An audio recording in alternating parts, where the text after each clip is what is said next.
Welcome to the second lecture of Literary Criticism and Theory. I am Dr. Fawzi Slisley and I will be presenting this lecture for you.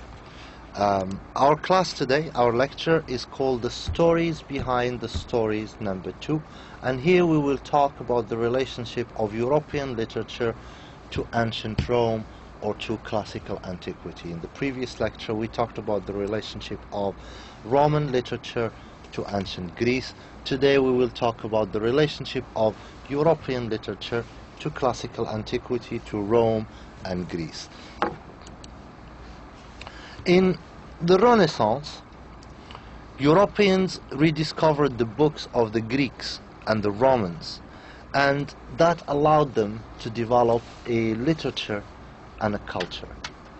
This period is called the Renaissance because across Europe people wanted to revive the ancient learning of Rome and Greece. European literature emerged essentially as a revival of the literature of Rome and Greece. During the Renaissance, Europe was, of course we have to remember that, Europe at the Renaissance, even with the Renaissance, not everybody was educated and lectured and spoke many languages. The majority of the Europeans during the Renaissance, Europe was far less sophisticated than Rome and Greece were. There were no written languages in Europe. The only written language was Latin, and people who could speak or could read Greek, like for example Erasmus, were very rare. So we have an underdeveloped continent in Europe essentially. It is largely illiterate, and all of a sudden this continent discovers the vast legacy of the ancient world. They found the books of the Greeks and the Romans, hundreds and hundreds of texts and books that no one had seen for hundreds of years in Europe. This material, of course, these books will transform the mind of Europe and will lead to the Renaissance, the Reformation, the Scientific Revolution, the Enlightenment, and of course the modern technological world in which we live today. First, there is the central idea, as far as literature is concerned, the central idea is that the relationship between Europe, the cultures, the literatures of Europe, and classical antiquity is a relationship of contradictions and confusions. In other words, like the Romans, the Europeans wanted to produce poems, books, and sophisticated culture because they thought, like the Romans did, that high culture, great books and poems were what great and mighty nations have. Great and mighty nations have great languages, they have great books, and they have great poems. So the Europeans in the 16th and 17th century, they were busy building big empires, maritime empires. They were developing colonies in the Americas. They were taking over trade routes to Asia. They were controlling the Mediterranean. So Europe was becoming, big and influential. And within Europe, there were few empires that were already emerging: Spain, France, Holland, England. And these empires, of course, to be an empire, it's not easy. You need to manage. The bigger the empire is, the more there is need for management. And the most important tool for management, one of the most important tools to manage a big empire, is a sophisticated language. And this is the reason, the main reason that gave the impetus, that gave the push, if you want, for the development of European literature and European languages with the speed that we know. So the idea essentially was that great nations do great deeds. They conquer places, they conquer people and places and land, and then they record those great deeds and conquests in great books and poems. They have something to show for it. So, for example, we know that this is the reasoning at the time in the Renaissance. In the books of Renaissance writers, they would say, we know that the Romans were great empire because they have left their traces. We can see their architecture. We can see their books, right? These are proof that they were a great nation. So therefore, they concluded that great nations have military and political power and the ability to record that power in books and poems and literature and so on. To give you an example of this type of thinking that was predominant in the 16th and 17th century, let's look at a French writer who published in 1520, for example. His name is Joachim du Bellay. Joachim du Bellay. He wrote a book that became very famous and provided guidelines for writers and poets to develop their skills and become good writers. Essentially, people like Joachim du Bellay were providing were giving advice to their fellow writers, to the French writers of his time, just like Horace did in Rome. So Joachim du Bellay wrote this book. It's called La défense et l'illustration de la langue française. Essentially it means the defense and the illustration of the French language. Many other European books were written like that, and some of them were called the defense and the illustration of the Italian language, the defense and the illustration of the English language. These are the books that essentially provided guidelines for Europeans how to develop their languages, and all of them, they agreed that literature, poems, plays, and literature in general is the best way to develop their languages. Of course, you have to remember that European languages were not written. This is the time when the European languages started becoming written. This is the time when European languages started developing rules for grammar, for pronunciation, for, of course, for example, there was no standard pronunciation. English, for example, had different various pronunciations between the north, the south, the east, the west, from this tribe to this tribe.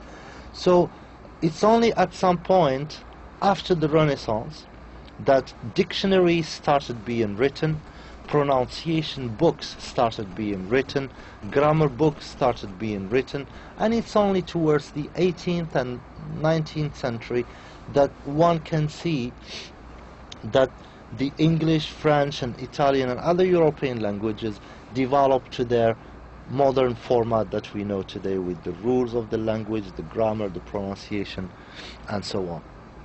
So, for people like Joachim du Bellay, he provided a model for his students and other French writers. This is he's telling them, look, this is why you need to do, this is what you need to do to develop your own language. He gives the model of the Romans. He says the reason why les gestes in French means the glorious deeds, the great and glorious deeds. The reason why les gestes, the glorious deeds of the Roman people, were unanimously celebrated and preferred to the deeds of the rest of humanity, he explained in 1520, was because the Romans had a multitude of writers. The Romans had a multitude of writers. This is the reason why he says, in spite of the passage of time, the fierceness of battle, they had battles and wars everywhere, the vastness of Italy, their empire was huge, and foreign incursions, in spite of all of this, he says, the majority of their deeds, their exploits, their achievements have been in their entirety preserved until our time.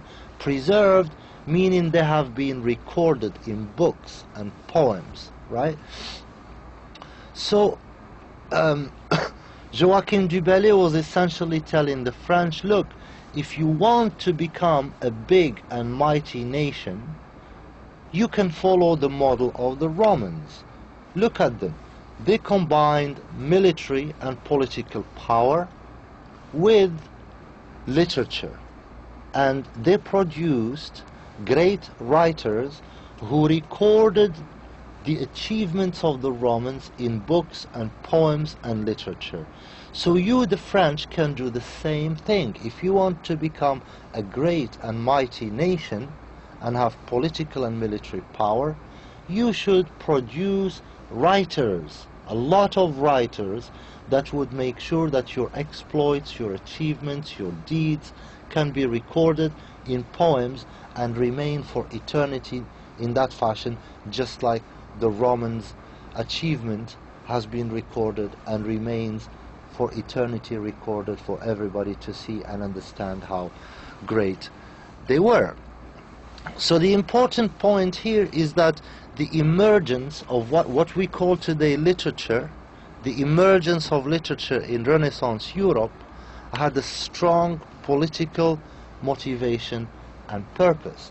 People think literature is just about reading stories and enjoying reading stories. That's for as far as enjoyment, that's as far as literary appreciation, if you just want to appreciate a piece of literature. But if you want to study literature, if you want to be critical and analytical about literature, then you have to understand where it came from. And here in this instance, we realize that European literature emerged with a strong political and military push, because European countries, European states, were becoming big and powerful. They were building empires, and they felt the need to manage those empires, but they had weak languages. Their languages were not written languages, and they weren't fit for complex management and modern management of a modern empire. So they needed to develop their own language, and this is why they saw the Romans as a model. They saw that the Romans developed their own languages by imitating the Greeks, and they said, well, we, the Europeans today, can do the same thing and can imitate the Romans just like the Romans imitate the Greeks. We will develop our languages and make them sophisticated languages just like the Romans developed their language and created a sophisticated Latin language. We can produce sophisticated poems and books and plays just like the Romans produced sophisticated poems and books and plays by imitating the Greeks.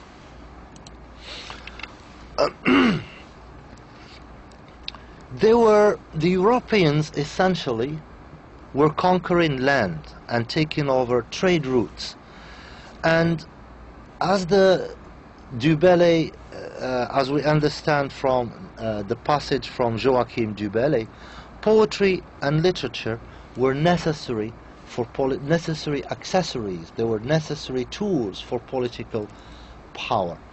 The logic is simply that great empires needed great literature, just like the Romans and the Greeks had.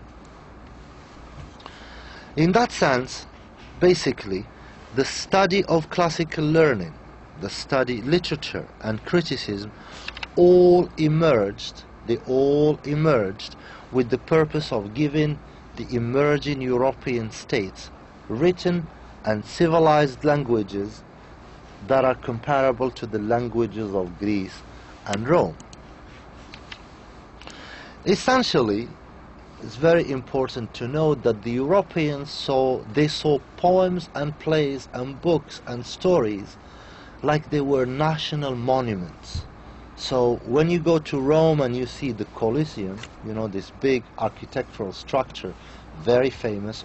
Tourists from all over the world go to visit it. Poems and plays and books were the same thing. Everybody knows Homer and his poem, the Iliad, and everybody know that it's a great great Greek poem. So Homer's The Iliad and the Odyssey were like national monuments of the Greeks, just like Virgil's The Aeneid, the poem The Aeneid, was a national monument of the Romans. Europeans essentially in the early modern Europe and until the 17th, 18th century, they judged the greatness of a nation by the monuments it built, right? The Colosseum in Rome, for example, or other great monuments. And they saw books, poems, and plays and literature as monuments of greatness, of the greatness of these nations. A contemporary scholar, Anthony Pagden, in his book written in 1995, Lords of the World, Ideologies of Empire in Spain, Britain and France from 1500 to 1800, he explains this to us. He says, it was above all Rome which provided the ideologues of the colonial system of Spain, Britain and France with the language and political models they required for the Imperium Romanum, had always had a unique place in the political imagination of Western Europe. What he says, basically what he means, is that Imperium Romanum, the Roman Empire, had always had a spiritual connotation in European culture and European mind. And in building their European empires, France, England, Spain, they looked at Rome because Rome had a special place for the Europeans. And the reason, Anthony Pagden says, is that not only was Rome believed to have been the largest and most powerful political community on earth, it was believed to be the most powerful empire on earth, but it has also been endowed by a succession of writers with a distinct, sometimes divinely inspired purpose. They had writers. They were powerful politically, but they also had writers. So this is the reason why literature developed in Europe using the tool of imitation. Europeans argued that we can build literature, we can build plays, poems that are great and glorious and can make us famous and can enrich our language and allow us to manage these empires. We can do all of this by following the model of the Romans, and the model of the Romans was to imitate the Greeks. So in the same way that the Romans imitated the Greeks, we, the Europeans, are going to imitate the Romans. So from the Renaissance all the way to the 20th century, European writers called for the imitation of the classics. Every book advises contemporary writers, look, if you want to be a great poet, imitate the Romans, imitate the classics. This is how the concept, the idea of imitation of the classics, or imitation of the ancients, or imitatio in Latin, this is the word in Latin, is imitatio, or the word mimesis, the Greek mimesis, or simply the word imitation in French, in English. This is how these words became, from the Renaissance to the 20th century, they became the most prestigious and classical concepts in European cultures. There is no other concepts that have had such a strong and formative and fundamental influence in modern European cultures like these concepts of imitation had. But of course, like we saw in Rome, imitation doesn't lead to originality. Imitation always leads to the production of a culture that's plagiaristic, imitative, and lacks a originality. So in Rome, imitation led to frustration and produced a plagiaristic culture. Europeans simply ignored these complications. The desire to produce poetic monuments, to produce plays like monuments, like architectural monuments, the desire to produce poetic and literary monuments to go with their political and military power was more important. If imitation is allowing us to produce plays and literature and, then that's good enough. I don't need to worry about whether this literature is imitative, whether we come second, whether we come third. Unlike the Romans, who, because they were powerful, they felt insulted that they have to come second after these little Greeks, this little province Greeks.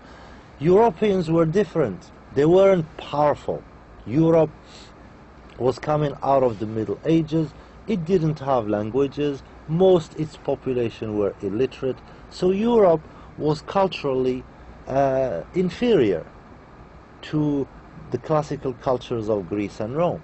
And the Europeans didn't feel any shame in imitating the Romans. And essentially, as long as imitation kept producing textual monuments, plays, poems, as long as imitation kept producing textual monuments in the forms of books, poems, and plays, European writers were happy with it. For example, Joachim du Bellay addresses this very same point. He says, look, don't feel ashamed, he tells the writers of his day. He says, it is a sign of great elegance. It is actually elegant and nice to imitate, what others do, to imitate the Romans.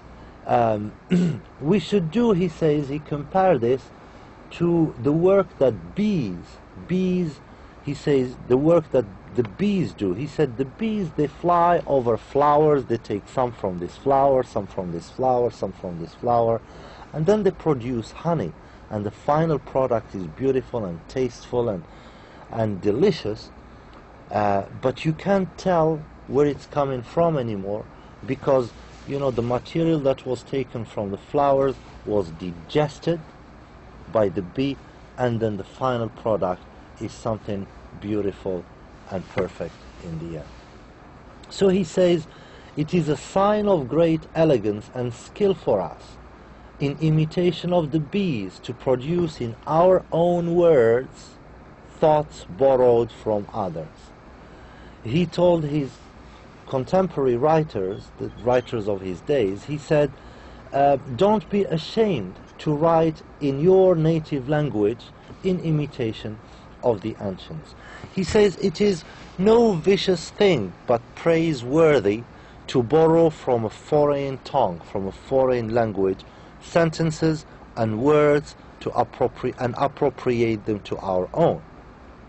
He says, I wish we had our own language.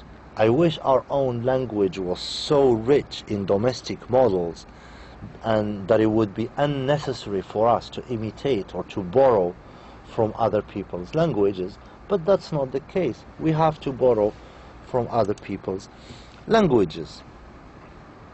Essentially, this essentially explains to us the contradictions and complications surrounding the development of literature in European cultures. Europeans adopted the Roman desire to produce a literary culture in imitation of the Greeks, without realizing that this imitation method had failed in Greece. The Europeans didn't realize that this method of imitation had failed in Rome, so they just adopted it not knowing it had failed in Europe, and that this imitation method had produced an imitative and plagiaristic culture that remained inferior to the original Greek culture that it tried to mimic and duplicate. In addition, Europeans thought that they were imitating the classical cultures of Greece and Rome. The Europeans, they thought they were imitating the classics, Greek and Romans. In reality, Europeans were imitating mostly the Romans. Very few Greek texts were available in Europe before the 19th century. And even those who read and studied and imitated the Greeks, they imitated them through the Roman perspective. When they praised Homer, they praised him because Virgil, the Roman poet, praised Homer. When they imitated Plato, when they praised Plato or Aristotle, it's because Roman writers praised Plato and Aristotle. But the Europeans themselves didn't have direct contact to the Greek text till very late in the 19th century.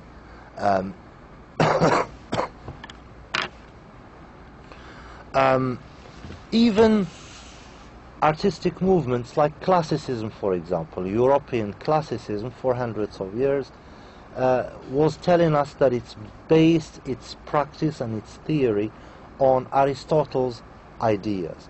New research is showing that European classicism knew very little Aristotle. Most of the people who promoted the theory of classicism in 17th and 18th century, even in 19th century, knew very little Aristotle, or even read very little Aristotle in their life. John Draper makes this point about Aristotle in his study about classicism in the 18th century. He says a first-hand knowledge of Aristotle, even in translation, meaning in a European language or in Latin, seems to have been an exception. Knowledge of Aristotle was not the rule. Hardly anybody had first-hand knowledge of Aristotle. Walpole, for example, mentions him 5 times in his letters, just mentions the name.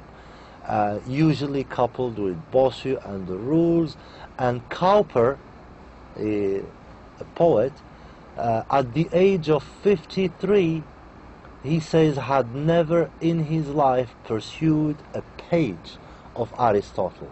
The Poetics, Aristotle's famous book about literature, the Poetics was much reverenced, it was respected by everyone, but very little read.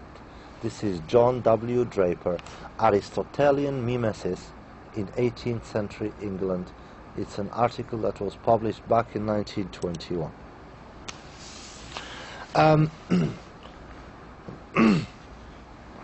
Renaissance scholars, essentially European scholars, they recognized, they could tell that Roman art and literature were derived from the Greeks. They could tell that the Romans imitated the Greeks, but they couldn't tell how plagiaristic the Romans were. And therefore, this is how we find some grotesque classifications in European literature, where they find Horace, for example, the Latin poet Horace, is classified as a better literary critic than Aristotle. Or we find that Seneca, the Roman playwright, is classified in European classifications, is presented as a more accomplished and better dramatist than Sophocles, the Greek playwright Sophocles or Euripides. What is important to note here is that literature is not simply, stories that we read in books. And literary criticism is not simply a discussion of the content of the book, of a novel or a play or stories. We need to realize that there is stories behind those stories. There is more fascinating and real and more important stories behind those stories that we read in the plays and in the novels and in the poems.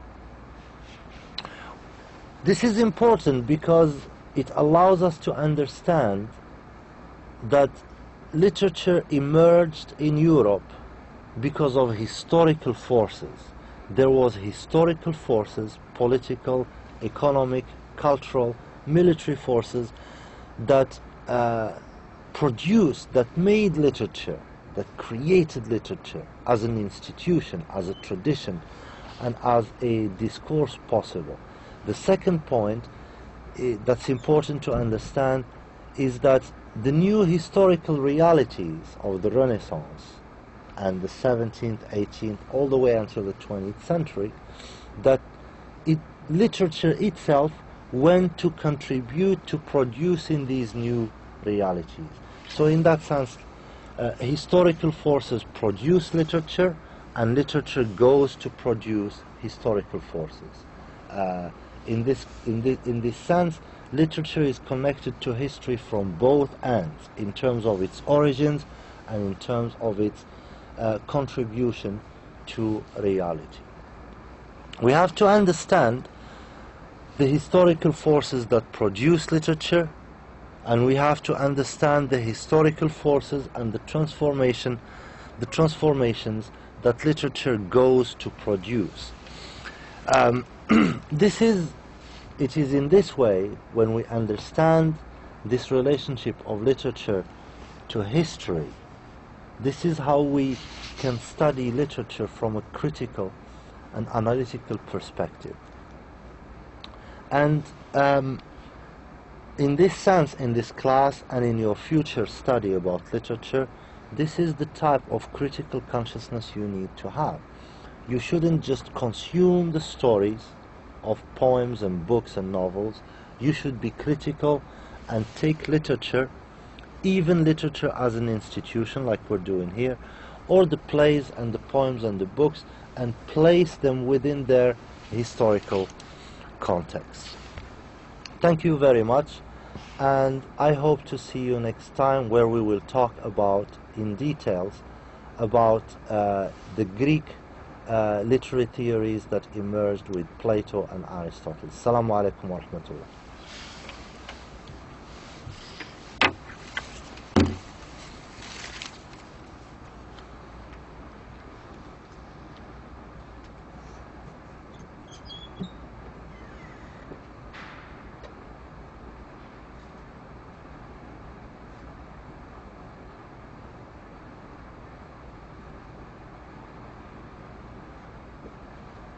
ما أخذت